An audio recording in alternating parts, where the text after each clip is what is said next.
Hi students, welcome back to a new session of physics. ഫിസിക്സിൻ്റെ ഒരു പുതിയ സെഷനിലേക്ക് നമ്മൾ കടന്നു പോവുകയാണ്. ഇതിൽ നമ്മൾ ഒരു ചാപ്റ്ററാണ് പഠിക്കുന്നത്, ഒരു പുതിയ ചാപ്റ്ററാണ് പഠിക്കുന്നത്. നിങ്ങൾ ഫിസിക്സിലെ ഫസ്റ്റ് ചാപ്റ്റർ നിങ്ങൾ പഠിച്ചിട്ടുണ്ടാവും, ഡിസ്റ്റൻസസ്, മെഷർമെൻറ്റ്, അങ്ങനെയുള്ള കാര്യങ്ങളെക്കുറിച്ചൊക്കെ നമ്മൾ ഫസ്റ്റ് ചാപ്റ്റർ പഠിച്ചു. രണ്ടാമത്തെ ചാപ്റ്ററിൽ നമ്മൾ സംസാരിക്കാൻ പോകുന്നത് ഫോഴ്സ്, വർക്ക്, എനർജി, പ്രഷർ, അങ്ങനെയുള്ള കാര്യങ്ങളെക്കുറിച്ചാണ് നമ്മൾ രണ്ടാമത്തെ ചാപ്റ്ററിൽ സംസാരിക്കുന്നത്. എൻ്റെ പേര് ശ്രീജിത്ത് എന്നാണ്. അപ്പോൾ ഇനിയുള്ള ക്ലാസ്സുകളിൽ നമ്മളിവിടെ സംസാരിക്കുന്നത് നമ്മുടെ വളരെ ഫെമിലിയർ ആയിട്ടുള്ള ടേമുകൾ, അല്ലേ, ഫിസിക്സ് പഠിക്കുന്ന ഒരാളെ സംബന്ധിച്ചിടത്തോളം വളരെ ഫെമിലിയർ ആയിട്ടുള്ള, എന്നാൽ നമ്മുടെ ഡേ ടു ഡേ ലൈഫിലൊക്കെ ഒരുപാട് യൂസ് ചെയ്യുന്ന ചില ടേംസുകളെ കുറിച്ചാണ് നമ്മൾ ഈ ചാപ്റ്ററിൽ പഠിക്കുന്നത്.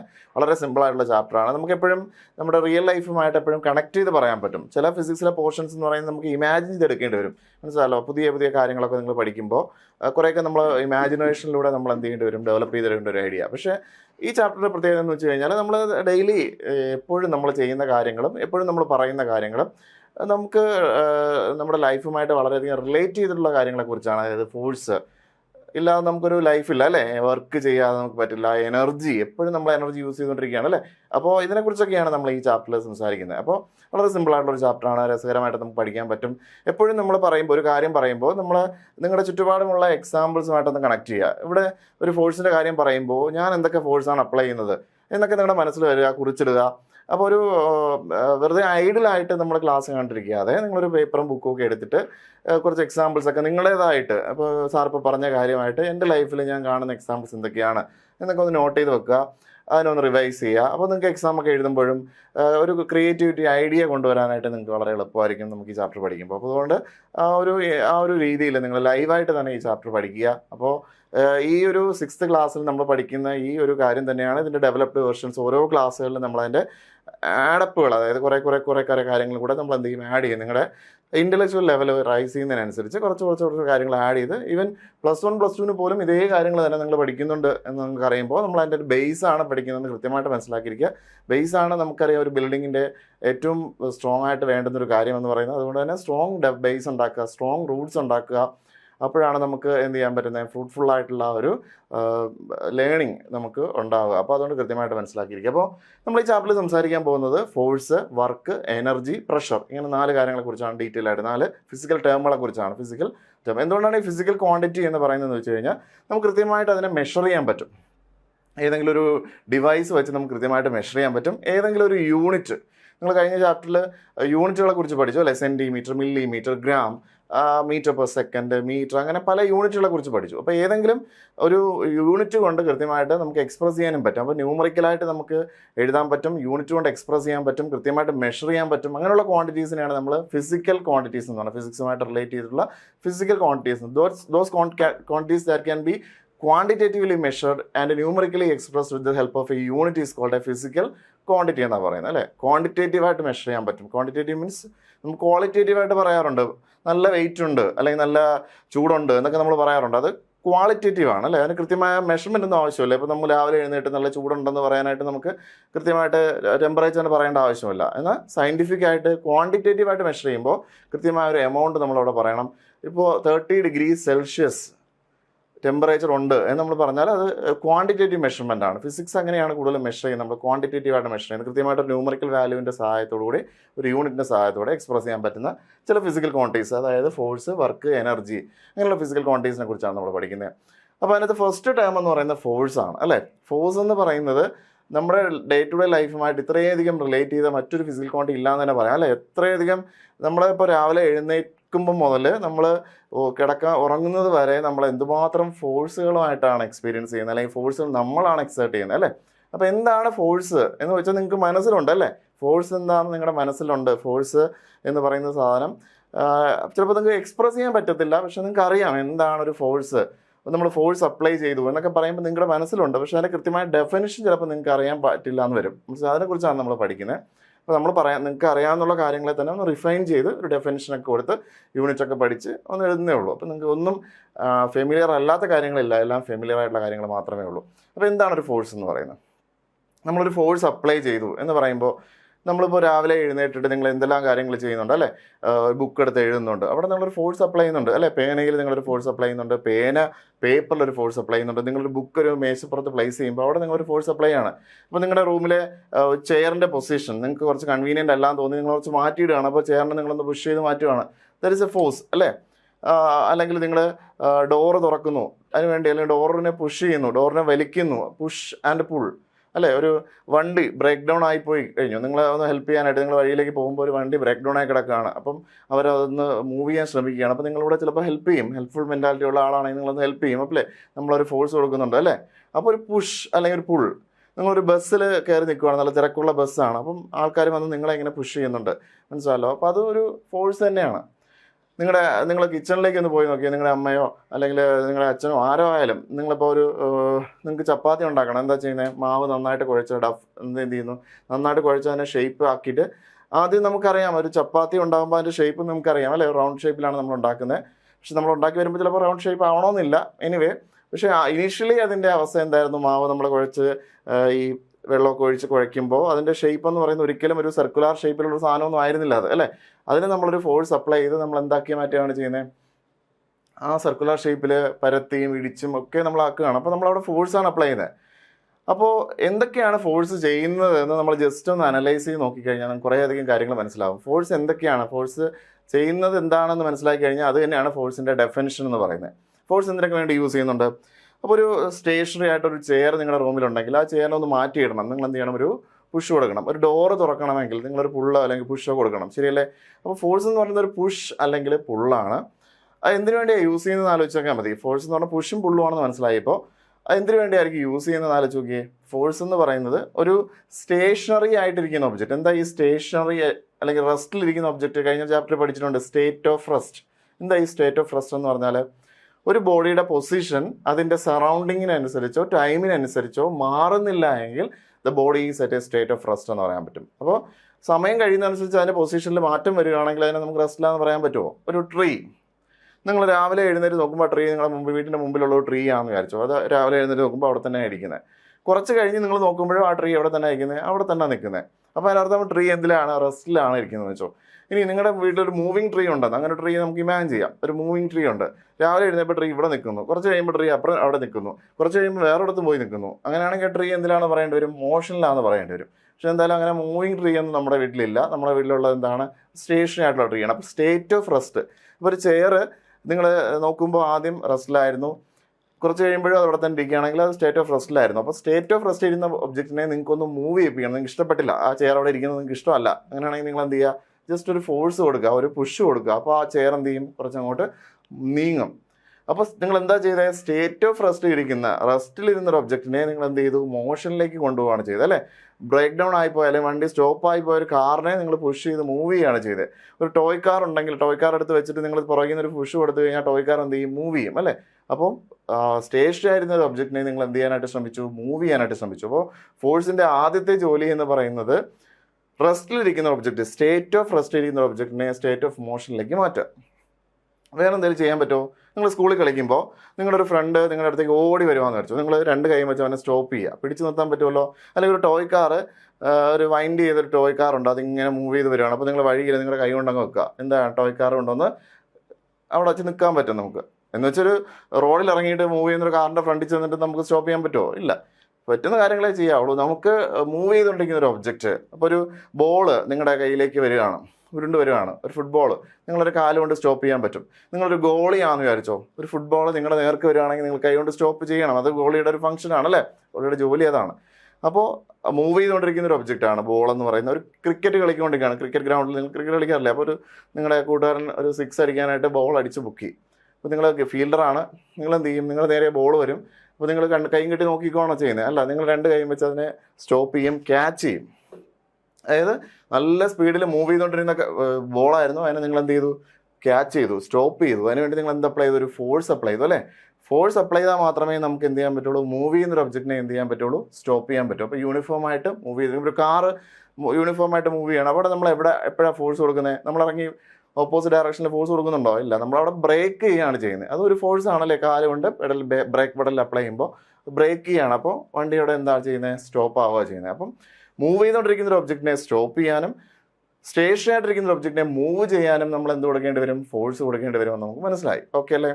ഇനി നിങ്ങളൊരു വളരെ സോഫ്റ്റ് ആയിട്ടുള്ളൊരു ബോൾ നമ്മുടെ കയ്യിലെടുക്കുകയാണെന്ന് വെച്ചോ, നമ്മൾ രണ്ട് കൈ കൊണ്ട് അത് പ്രസ് ചെയ്യണം. എന്താ സംഭവിക്കുക, അതിൻ്റെ ഷേപ്പ് അതൊരു നല്ല സ്ഫിയറിക്കൽ ഷേപ്പിലായിരുന്ന സാധനമാണ്, അല്ലെങ്കിൽ ഒരു ബലൂൺ നിങ്ങൾ എടുക്കുകയാണ്. ബലൂൺ എടുത്തിട്ട് 2 കൈ കൊണ്ട് അങ്ങ് പ്രസ് ചെയ്യണം. ഒരുപാടങ്ങ് പ്രസ് ചെയ്ത് പൊട്ടിപ്പോവും. നന്നായിട്ട് അങ്ങ് പ്രസ് ചെയ്യണം. അപ്പോൾ ആ ബലൂണിൻ്റെ ഷേപ്പ് നിങ്ങൾക്ക് മാറുന്ന മനസ്സിലാവില്ല. ഒരു സ്റ്റിക്ക് നിങ്ങൾ എടുക്കുകയാണ്. നീളമുള്ളൊരു സ്റ്റിക്കാണ്. അത് നിങ്ങളിങ്ങനെ ഒന്ന് ബെൻഡ് ചെയ്യാണ്. നമുക്ക് ആദ്യം ഒരു ലീനിയർ സ്റ്റിക്കായിരുന്നു. അത് കുറച്ച് കഴിയുമ്പോഴത്തേക്കൊരു സെമി സർക്കുലർ ഷേപ്പിലേക്ക് അത് എന്ത് ചെയ്യാൻ പറ്റും, നമുക്ക് ബെൻഡ് ചെയ്യാൻ പറ്റും. നേരത്തെ ഞാൻ പറഞ്ഞ ചപ്പാത്തി എന്ന് പറയുന്ന അതിനുവേണ്ടി ഉണ്ടാക്കിയ മാവെന്ന് പറയുന്നത് നിങ്ങൾ കുറച്ച് കഴിഞ്ഞ് നോക്കുമ്പോൾ അതെന്ത് ചെയ്യും, സർക്കുലർ ഷേപ്പിലുള്ള ചപ്പാത്തിയോ പൊറോട്ടയൊക്കെ ആയിട്ട് മാറുന്ന കാണാൻ പറ്റും. ശരിയല്ലേ? അപ്പോൾ ഇതേ സാധനം തന്നെ നമുക്ക് പല ഷേപ്പിൽ പലയധികം നമുക്ക് എന്തുണ്ടാക്കാൻ പറ്റും, പലയധികം ഫുഡ് ഐറ്റംസ് നമുക്ക് പല ഷേപ്പുകളിൽ ഉണ്ടാക്കിയെടുക്കാൻ പറ്റും. അപ്പോൾ അവിടെ ഫോഴ്സ് എന്താ ചെയ്യുന്നത്, ഒരു സ്പ്രിങ് നിങ്ങൾ എടുക്കുകയാണ്. ചെറിയ സ്പ്രിങ് എടുത്തിട്ട് നമ്മൾ അതിനൊന്ന് എക്സ്റ്റെൻഡ് ചെയ്യുകയാണ്, അല്ലെങ്കിൽ അതിനൊന്ന് കംപ്രസ് ചെയ്യുകയാണ്. അവിടെയൊക്കെ നമ്മൾ എന്താ ചെയ്യുന്നത്, ഒരു ഫോഴ്സ് അപ്ലൈ ചെയ്തു അല്ലേ. അവിടെയും ഫോഴ്സ് അപ്ലൈ, പുഷോ പുള്ളോ നമ്മൾ കൊടുക്കുകയാണ് ചെയ്തത്. ഒന്നുകിൽ പുഷ് ചെയ്യും, അല്ലെങ്കിൽ എന്ത് ചെയ്യും, പുള്ളി ചെയ്യും അല്ലേ. ഒന്നുകിൽ പുള്ളി ചെയ്യും, അല്ലെങ്കിൽ ഒന്ന് പുഷ് ചെയ്യുക ചെയ്തത്. പുഷ് ചെയ്ത് അതിൻ്റെ ഷേപ്പിൽ എന്ത് വരുത്തുകയാണ് ചെയ്തത്, ചേഞ്ച് വരുത്തുക ചെയ്തത്. അപ്പോൾ ഫോഴ്സിൻ്റെ മൂന്നാമത്തെ ഒരു കാര്യം കൂടെ നമുക്ക് മനസ്സിലായി. എന്താണ്, ഫോഴ്സിന് എന്ത് ചെയ്യാൻ പറ്റും, ഒരു ബോഡിയുടെ ഷേപ്പിൽ ചേഞ്ച് വരുത്താൻ പറ്റും. ഫോഴ്സ് അപ്ലൈ ചെയ്താൽ മാത്രമേ നമുക്കൊരു ബോഡിയുടെ ഷേപ്പിൽ എന്ത് ചെയ്യാൻ പറ്റുള്ളൂ, ചേഞ്ച് വരുത്താൻ പറ്റുള്ളൂ. ശരിയല്ലേ? നമ്മൾ ഒരു ബിൽഡിംഗ് കൺസ്ട്രക്ഷൻ നടക്കുന്ന സമയത്ത് നമ്മൾ പലതരത്തിലുള്ള സ്റ്റോൺസ് ഒക്കെ ഉണ്ടാവും. ആ സ്റ്റോൺസിന് ഒരു ഇറഗുലർ ഷേപ്പൊക്കെ ആയിരിക്കും. നിങ്ങൾ അവിടെ നിന്ന് ഒബ്സർവ് ചെയ്താൽ ആ ചേട്ടന്മാർ എന്താ ചെയ്യുന്നത്, ആ കല്ലുകളൊക്കെ എന്ത് ചെയ്തു, വല്ല ഹാമറൊക്കെ കൊണ്ട് ഹിറ്റ് ചെയ്ത് നന്നായിട്ട് ഒന്ന് ഷാർപ്പൻ ചെയ്ത് നല്ല ഷേപ്പിലേക്ക് കൺവേർട്ട് ചെയ്യുകയാണ് ചെയ്യുന്നത്. ശരിയല്ലേ?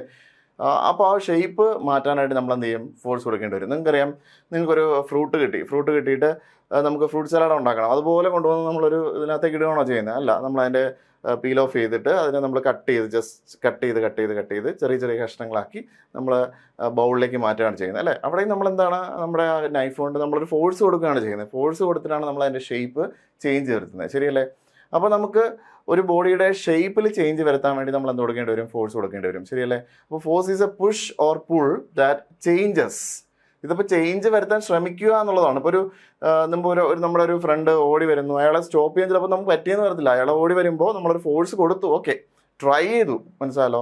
എന്ന് വെച്ചാൽ സ്റ്റോപ്പ് ചെയ്യണമെന്നില്ല. ഒരു ടോയ് കാർ ഭയങ്കര സ്പീഡിൽ വരുവാണ്, നിങ്ങൾ കൈയെടുത്ത് വെച്ചിട്ട് നമ്മുടെ കൈ അടിച്ച് തട്ടി മറിച്ചുകൊണ്ട് ആ കാർ അങ്ങ് പോവുകയാണ്, toy car, മനസ്സിലാലോ.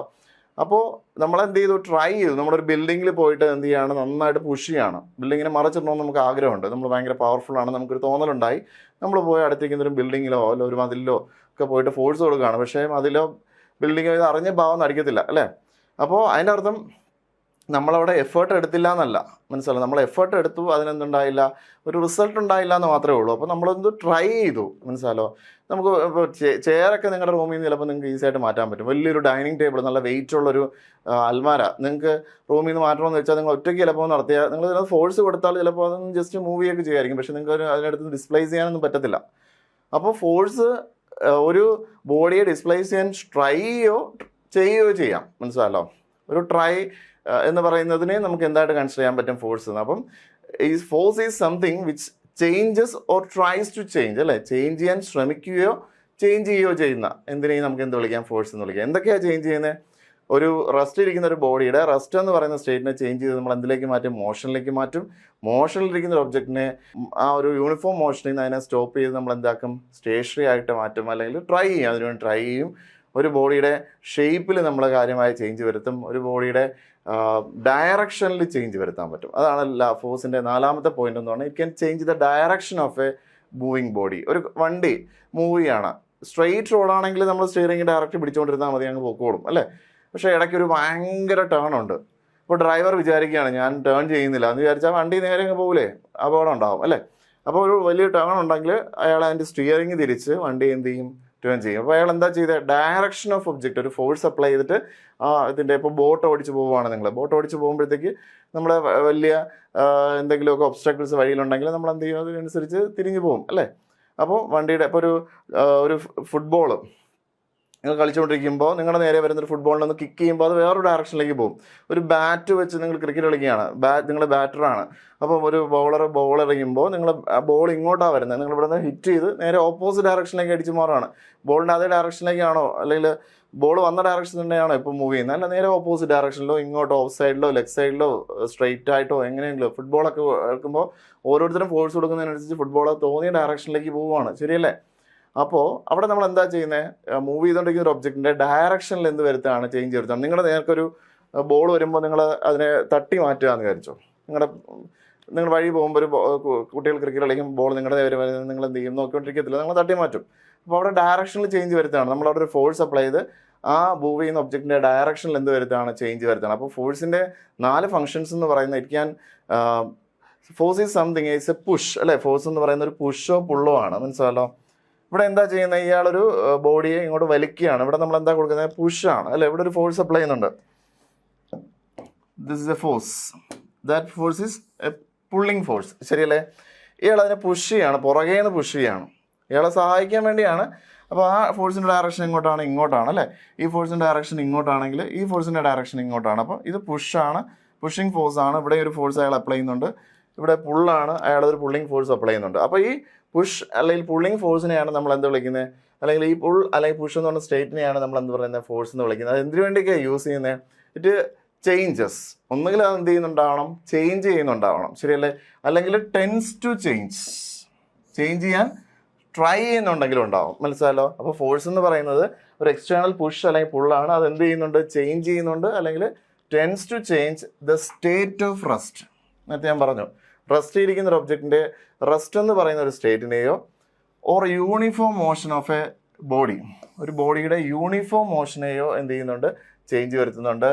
And its direction of shape. ഇത്രയും കാര്യങ്ങളെ ഒരു ഫോഴ്സിന് ചേഞ്ച് വരുത്താൻ പറ്റും. അപ്പോൾ കൃത്യമായിട്ട് ഫോഴ്സിൻ്റെ ഡെഫിനിഷൻ ബൈഹേർട്ടം ചെയ്യേണ്ട, നിങ്ങൾ മനസ്സിലാക്കി ഒന്ന് പഠിച്ചാൽ മതി. അപ്പോൾ ഫോഴ്സ് എന്താണെന്ന് ആലോചിക്കുക. ഫോഴ്സ് എന്ന് പറഞ്ഞാൽ ഒരു എക്സ്റ്റേണലായിട്ട് വെളിയിൽ നമ്മൾ കൊടുക്കുന്നതാണ് അല്ലേ, നമ്മളാണ് കൊടുക്കുന്നത്. അല്ല ബോഡി സ്വന്തമായിട്ടൊരു ഫോഴ്സ് വെച്ച് അങ്ങ് ചെയർ ഇപ്പോൾ സ്വന്തമായിട്ടൊരു ഫോഴ്സ് ഉണ്ടാക്കി അങ്ങ് മൂവ് ചെയ്യല്ല ചെയ്യുന്നത്, നമ്മളൊരു ഫോഴ്സ് കൊടുക്കണം. അപ്പോൾ ഇറ്റ്സ് ആൻ എക്സ്റ്റേണൽ പുഷ് ആവാം, പുള്ളാവാം അല്ലേ. എക്സ്റ്റേണൽ പുഷ് ഓർ പുൾ എന്തിനു വേണ്ടിയാ, to change or to tend to change അല്ലേ. Changes or tends to change. എന്തൊക്കെയാണ് ചേഞ്ച് ചെയ്യുന്നത്, state of rest, uniform motion and direction, shape. ഈ 4 കാര്യങ്ങളെ ചേഞ്ച് ചെയ്യാൻ വേണ്ടി കൊടുക്കുന്ന പുഷ് അല്ലെങ്കിൽ പുള്ളിനെയാണ് നമ്മൾ എന്ത് പറയുന്നത്, ഫോഴ്സ് എന്ന് പറയുന്നത്. കൃത്യമായിട്ട് മനസ്സിലാക്കിയല്ലോ. ഫോഴ്സിൻ്റെ ഡെഫിനിഷൻ എന്താണെന്ന് കൃത്യമായിട്ട് മനസ്സിലായോ. അപ്പോൾ അത് കൃത്യമായിട്ട് പഠിക്കുക, ഫോഴ്സിൻ്റെ ഡെഫിനിഷൻ. ഈ ഫോഴ്സ് നമ്മൾ അപ്ലൈ ചെയ്യുന്ന ചില സിറ്റുവേഷൻസ് നമുക്കൊരു വീഡിയോയിലൂടെ കാണാൻ പറ്റും. ഫോഴ്സ് അപ്ലൈ ചെയ്യുന്ന, നമ്മുടെ ചുറ്റുപാടും ഫോഴ്സ് അപ്ലൈ ചെയ്യുന്ന ഒരു കുട്ടി ഫോഴ്സ് അപ്ലൈ ചെയ്യുന്ന ചില സിറ്റുവേഷൻസ് ഞാൻ നിങ്ങൾക്ക് കാണിച്ചു തരാം.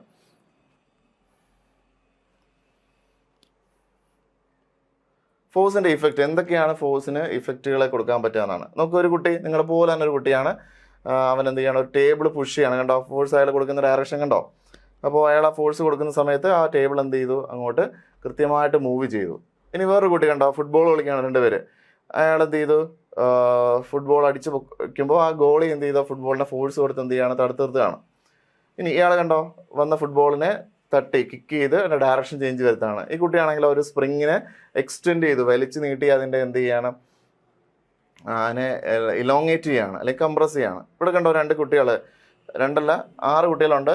3 പേര് ടഗ് ഓഫ് വാറാണ്, വടംവലി. നിങ്ങൾ സ്കൂളിലൊക്കെ കളിച്ചിട്ടുണ്ടാവും, വടംവലിയിൽ അങ്ങോട്ട് വലിക്കുന്നു, അവരിങ്ങോട്ട് വലിക്കുന്നു, 2 പേര് ഈക്വൽ ഫോഴ്സോട് കൂടി അങ്ങോട്ടും വലിക്കുകയാണ്. ഇവിടെ കണ്ടോ ഒരു ചേട്ടൻ ഒരു ഹാമർ വെച്ചിട്ട് ഒരു നെയിലിനെ എന്ത് ചെയ്യാണ്, പുഷ് ചെയ്യുന്നുണ്ടോ. അപ്പോൾ ആ നെയിൽ താഴ്ന്നു പോവുകയാണ്.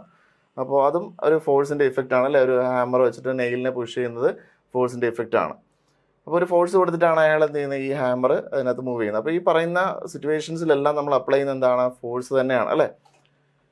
ചിലപ്പോൾ ഈ ടഗ് ഓഫ് വാർ നമ്മൾ കളിക്കുമ്പോൾ ഒരാൾ കൂടുതൽ ഫോഴ്സ് കൊടുക്കും. അപ്പോൾ എന്ത് ചെയ്യും, ബോഡിക്ക് എന്ത് ചെയ്യാൻ പറ്റും, അങ്ങോട്ട് മൂവ് ചെയ്യാൻ പറ്റും അല്ലേ, കൂടുതൽ ഫോഴ്സ് ഉള്ള ഡയറക്ഷനിലേക്ക്. ഇപ്പോൾ ഇവരാണ്, ഈ ടീമാണ്, ഇതിപ്പോൾ എ ടീമാണ്, ഇത് ബി ടീമാണെന്ന് വെച്ചാൽ എ ടീമാണ് കൂടുതൽ ഫോഴ്സ് എടുക്കുന്നതെങ്കിൽ ഈ റോപ്പ് എന്ത് ചെയ്യും, അങ്ങോട്ട് മൂവ് ചെയ്യും.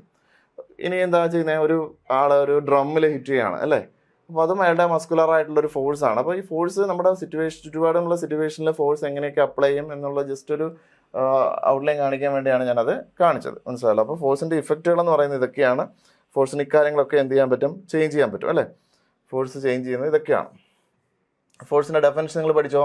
Force is an external push or pull which changes or tends to change the state of rest or uniform motion of a body or changes its direction or shape. Clear ആണല്ലോ, എല്ലാവരും പഠിച്ചല്ലോ. ഫോഴ്സിൻ്റെ definition എഴുതി പഠിക്കുക കേട്ടോ. ഇനി നമുക്ക്, ഞാൻ പറഞ്ഞു, ഒരു ഫിസിക്കൽ ക്വാണ്ടിറ്റി നമുക്ക് കണ്ടുപിടിക്കണമെങ്കിൽ അതിനെ എന്ത് ചെയ്യണം, മെഷർ ചെയ്യണം. മെഷർ ചെയ്യണമെങ്കിൽ മെഷർ ചെയ്തിട്ട് നമ്മൾ അതിനെ ഒരു യൂണിറ്റിൽ എക്സ്പ്രസ് ചെയ്യണം. അതിന് കൃത്യമായ ഒരു യൂണിറ്റ് ഉണ്ടാവണം. അപ്പോൾ യൂണിറ്റ് പല രീതിയിൽ നമ്മൾ യൂസ് ചെയ്യാറുണ്ട്. ഉദാഹരണത്തിന് ഇപ്പോൾ ലെങ്ത് മെഷർ ചെയ്യാനായിട്ട് നമുക്ക് ഏത് യൂണിറ്റ് യൂസ് ചെയ്യാം, മീറ്റർ യൂസ് ചെയ്യാം, കിലോമീറ്റർ യൂസ് ചെയ്യാം, മില്ലിമീറ്റർ യൂസ് ചെയ്യാം, അങ്ങനെ കൺവീനിയൻ്റ് ആയിട്ടുള്ള യൂണിറ്റ്. അപ്പോൾ ടെമ്പറേച്ചർ മെഷർ ചെയ്യാനായിട്ട് നിങ്ങൾ കേട്ടിട്ടുള്ള യൂണിറ്റ് എന്ന് പറഞ്ഞാൽ ഡിഗ്രി സെൽഷ്യസ് എന്നൊരു യൂണിറ്റ് ഉണ്ട് അല്ലേ. അപ്പോൾ പല പ്രഷർ മെഷർ ചെയ്യാനായിട്ട് പാസ്കൽ എന്ന് പറയുന്നൊരു യൂണിറ്റ് ഉണ്ട്. അങ്ങനെ പലധികം യൂണിറ്റുകളുണ്ട്. അപ്പോൾ ഫോഴ്സ് മെഷർ ചെയ്യാനായിട്ട് എക്സ്ക്ലൂസീവ്ലി നമ്മൾ ഈ ഒരു യൂണിറ്റ് യൂസ് ചെയ്യാറുണ്ട്. അതിൻ്റെ പേരെന്താണ്? ന്യൂട്ടൺ എന്നാണ്. യൂണിറ്റ് എന്ന് പറയുന്നത് ന്യൂട്ടൺ.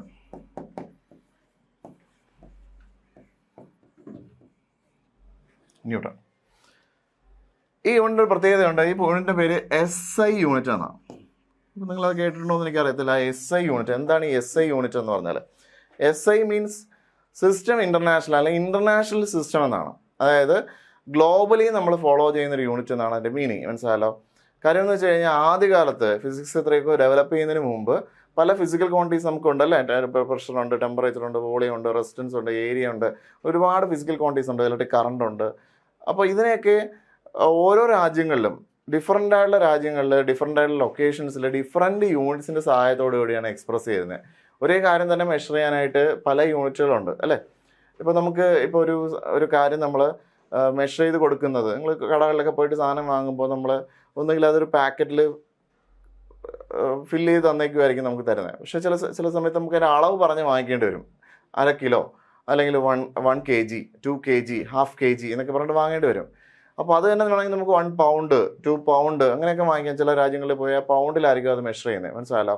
അപ്പോൾ പല ഫിസിക്കൽ ക്വാണ്ടിറ്റീസിനും പല പല യൂണിറ്റുകൾ പല പല രാജ്യങ്ങളിൽ യൂസ് ചെയ്തിട്ടുണ്ടായിരുന്നു. അപ്പോൾ സ്വാഭാവികമായിട്ടും ഇത് പല പല കൺഫ്യൂഷൻ ഉണ്ടാക്കും അല്ലേ. ഇപ്പോൾ നമുക്ക് 1 കിലോഗ്രാം എന്ന് പറയുമ്പോൾ അതിൻ്റെ വലിപ്പം നമുക്ക് ഏകദേശമൊക്കെ അറിയാം അല്ലേ. നിങ്ങൾക്ക് കടകളിലൊക്കെ പോയിട്ട് നിങ്ങൾ സാധനം വാങ്ങിച്ചിട്ടുള്ളത് കൊണ്ട്, അല്ലെങ്കിൽ നിങ്ങൾ കടകളിൽ പോകുമ്പോൾ നിങ്ങളുടെ അച്ഛനമ്മമാരെയൊക്കെ കമ്പനി ചെയ്തിട്ടുള്ളതുകൊണ്ട് നിങ്ങൾക്ക് അറിയാൻ പറ്റും 1 kg എത്രയാണ്, 2 kg എത്രയാണെന്നൊക്കെ നമുക്ക് ഏകദേശം ഒരു ഐഡിയ ഉണ്ട്.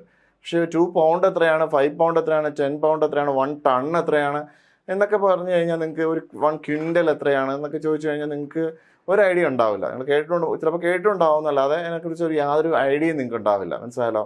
അപ്പോൾ ഇങ്ങനെ പല പല യൂണിറ്റുകൾ മാറി മാറി നമ്മൾ യൂസ് ചെയ്യുമ്പോൾ അത് വലിയൊരു കൺഫ്യൂഷൻ ഉണ്ടാക്കും. അപ്പോൾ ഇതിനെല്ലാം കൂടെ കൺട്രോൾ ചെയ്യുന്ന ഒരു ഓർഗനൈസേഷൻ, ഒരു സംഘടനയുണ്ട്. General conference on weights and measures. Higher ക്ലാസ്സിലൊക്കെ നിങ്ങൾ പഠിക്കും. അപ്പോൾ general conference on weights and measures തീരുമാനിച്ചു, നമുക്ക് ഏതൊരു ഫിസിക്കൽ ക്വാണ്ടിറ്റി എടുത്താലും, ഫിസിക്സിലെ ഒരു ക്വാണ്ടിറ്റി എടുത്തു കഴിഞ്ഞാൽ അതിന് ഗ്ലോബലി അക്സെപ്റ്റഡ് ആയിട്ടുള്ള ഒരു യൂണിറ്റ് വേണം, ഇൻ്റർനാഷണലി അക്സെപ്റ്റഡ് ആയിട്ടുള്ളൊരു യൂണിറ്റ് വേണം. എല്ലായിടത്തും ആ യൂണിറ്റ് നമ്മൾ അക്സെപ്റ്റ് ചെയ്യണം. അങ്ങനെ ഒരു യൂണിറ്റ് എല്ലാ ഫിസിക്കൽ ക്വാണ്ടിറ്റിക്കും നമുക്ക് എന്ത് ചെയ്യാൻ പറ്റും? ചൂസ് ചെയ്യാൻ പറ്റും. അങ്ങനെ ചൂസ് ചെയ്ത സെറ്റ് ഓഫ് യൂണിറ്റ്സിനെയാണ് നമ്മൾ എന്ത് പറയുന്നത്? SI യൂണിറ്റ് എന്ന് പറയുന്നത്. മനസ്സിലല്ലോ? ഇൻ്റർനാഷണലി അക്സെപ്റ്റഡ് ആയിട്ട് വൈഡ്ലി യൂസ്ഡ് ആയിട്ടുള്ള സെറ്റ് ഓഫ് യൂണിറ്റ്സിനെയാണ് നമ്മൾ എന്ത് പറയുന്നത്? സിസ്റ്റം ഇൻ്റർനാഷണൽ യൂണിറ്റ്സ്, അല്ലെങ്കിൽ അത് ഫ്രഞ്ച് ഇതാണ്, സിസ്റ്റം ഇൻ്റർനാഷണൽ ഡി യൂണിറ്റ് എന്നാണ് അത് പറയുന്നത്. എന്തായാലും ഇൻ്റർനാഷണൽ സിസ്റ്റം എന്ന് നിങ്ങൾ അറിഞ്ഞിരുന്നാൽ മതി, സിസ്റ്റം ഇൻ്റർനാഷണൽ എന്ന് ഓർത്താലും മതി. അപ്പോൾ SI എന്ന് പറയുന്നത്, അപ്പോൾ എല്ലാ ഫിസിക്കൽ ക്വാണ്ടിറ്റീസിനും SI യൂണിറ്റ് ഉണ്ടാവും. ഇനിയുള്ള ചാപ്റ്ററുകളൊക്കെ നമ്മൾ പഠിക്കുമ്പോൾ എല്ലാ ഫിസിക്കൽ ക്വാണ്ടിറ്റീസ് നമ്മൾ പഠിക്കുമ്പോൾ അതിനൊരു SI യൂണിറ്റ് കൂടെ നമ്മൾ എന്ത് ചെയ്യും? അതിൻ്റെ കൂടുതൽ പഠിക്കും. മനസ്സിലായല്ലോ? അപ്പോൾ ഫോഴ്സിൻ്റെ SI യൂണിറ്റ് എന്ന് പറഞ്ഞാൽ ന്യൂട്ടൺ ആണ്. ന്യൂട്ടൺ എന്ന് എവിടെയെങ്കിലും കേട്ടിട്ടുണ്ടോ? കേട്ടിട്ടുണ്ട് അല്ലേ. ന്യൂട്ടൺ എന്ന് പറയുന്നൊരു വളരെ ഫേമസ് ആയിട്ടുള്ള ഒരു സയൻറ്റിസ്റ്റാണ്, വേൾഡ് ഫേമസ് ആയിട്ടുള്ള ഒരു സയൻറ്റിസ്റ്റാണ് ന്യൂട്ടൺ. കാര്യം വളരെ പോപ്പുലർ ആയിട്ടുള്ള ഒരു സയൻറ്റിസ്റ്റാണ്. ഒരു ചെറിയ കുട്ടിയോട് പോലും നമ്മളൊരു സയൻറ്റിസ്റ്റിൻ്റെ പേര് പറഞ്ഞു കഴിഞ്ഞാൽ നമ്മൾ ആദ്യം പറയുന്ന പേരെന്തായിരിക്കും? ഐസക് ന്യൂട്ടൻ്റെ പേരായിരിക്കും. Sir Isaac Newton. വളരെ ഫേമസ് ആയിട്ടുള്ള സയൻറ്റിസ്റ്റാണ്. പ്രത്യേകിച്ച് ഫോഴ്സുമായിട്ട് ബന്ധപ്പെട്ട കാര്യങ്ങൾ, ഗ്രാവിറ്റേഷനുമായിട്ട് ബന്ധപ്പെട്ട കാര്യങ്ങൾ, ഒരുപാട് കാര്യങ്ങൾ, മാത്തമാറ്റിക്സിൽ ഉൾപ്പെടെ ഒരുപാട് കോൺട്രിബ്യൂഷൻസ് ഫിസിക്സിന് നൽകിയ ഒരു വേൾഡ് ഫേമസ് ആയിട്ടുള്ള ഒരു സയൻറ്റിസ്റ്റാണ് ആരെന്ന് പറയുന്നത് സർ ഐസക് ന്യൂട്ടൺ. അപ്പോൾ അദ്ദേഹത്തിൻ്റെ ഒരു ഓർമ്മയ്ക്ക് വേണ്ടി ഫോഴ്സുമായിട്ട് ബന്ധപ്പെട്ട laws of motion, first law of motion, second law of motion, third law of motion ഒക്കെ നിങ്ങൾ ഹയർ സ്റ്റഡീസിന് പഠിക്കുന്നതാണ്. അപ്പോൾ ആ മോഷനുകൾ, ആ ലോ എല്ലാം ഡെവലപ്പ് ചെയ്തത് ഐസക് ന്യൂട്ടൺ ആണ്. അപ്പോൾ ഐസക് ന്യൂട്ടൻ്റെ ഓർമ്മയ്ക്ക് വേണ്ടി നമ്മൾ ഫോഴ്സിൻ്റെ യൂണിറ്റ് നമ്മൾ എന്ത് കൊടുത്തു? ന്യൂട്ടൺ എന്ന് കൊടുത്തു. അപ്പോൾ unit of SI unit of force എന്താണെന്ന് ചോദിച്ചു കഴിഞ്ഞാൽ നിങ്ങൾ കൃത്യമായിട്ട് പറയാം എന്താണ്? ന്യൂട്ടൺ ആണ്. Newton is A SI unit of force. അപ്പോൾ ന്യൂട്ടൺ എന്ന് യൂണിറ്റായിട്ട് എഴുതുമ്പോൾ നമ്മൾ ഫുള്ളായിട്ട് എഴുതുമ്പോൾ നമ്മൾ സ്മോൾ ലെറ്ററിലേ സ്റ്റാർട്ട് ചെയ്യാവുള്ളൂ കേട്ടോ. യൂണിറ്റ് എഴുതുമ്പോൾ, യൂണിറ്റ് ഒരു സയൻറ്റിസ്റ്റിൻ്റെ പേരാണെങ്കിൽ അത് എഴുതുമ്പോൾ നമ്മൾ എങ്ങനെ എഴുതാൻ പാടുള്ളൂ? ഫുള്ളായിട്ട് എഴുതുമ്പോൾ നമ്മൾ എങ്ങനെ എഴുതാവുള്ളൂ? Small letter എഴുതാവുള്ളൂ. ഒരിക്കലും ഒരു ന്യൂട്ടൺ ഇങ്ങനെ എഴുതാൻ പാടില്ല. എപ്പോഴും ഒരു യൂണിറ്റ് ആയിട്ടാണ്, ഒരു ഫോഴ്സിനെയാണ് നിങ്ങൾ റെപ്രസെൻറ്റ് ചെയ്യുന്നതെങ്കിൽ 1 ന്യൂട്ടൺ ഇങ്ങനെ ഫുള്ളായിട്ട് എഴുതാവുള്ളൂ. ഈ 1 ന്യൂട്ടൺ കൂടെ നമ്മൾ ഉദ്ദേശിക്കുന്നത് ഒരു ഐസക് ന്യൂട്ടൺ എന്നാണ് അല്ലേ, പുള്ളിയാണ് ഉദ്ദേശിക്കുന്നത്. ഇത് ഒരു ന്യൂട്ടൺ ഫോഴ്സിനെയാണ് ഉദ്ദേശിക്കുന്നത്. അതുകൊണ്ട് തന്നെ ഫോഴ്സ് എടുക്കുമ്പോൾ ന്യൂട്ടൺ എന്ന് എഴുതുമ്പോൾ നമ്മൾ സ്മോൾ ലെറ്ററിലേക്ക് സ്റ്റാർട്ട് ചെയ്യണം. പക്ഷേ ഷോർട്ട് ഫോമിൽ എഴുതുമ്പോൾ 1 ന്യൂട്ടൺ എന്ന് ഷോർട്ട് ഫോമിൽ എഴുതുമ്പോൾ നമ്മൾ എങ്ങനെ എഴുതാൻ പറ്റും? ക്യാപിറ്റൽ ലെറ്റർ എഴുതണം, സയൻറ്റിസ്റ്റിൻ്റെ പേരാണെങ്കിൽ. അപ്പോൾ 5 ന്യൂട്ടൺ എന്ന് ഷോർട്ട് ഫോമിൽ നമുക്കിങ്ങനെ എഴുതാം. പക്ഷേ അത് ഫുള്ളായിട്ട് എഴുതുമ്പോൾ നമ്മൾ എങ്ങനെ എഴുതണം? 5 ന്യൂട്ടൺ എന്ന് എഴുതണം. ഇതാണ് കറക്റ്റായിട്ടുള്ള രീതി.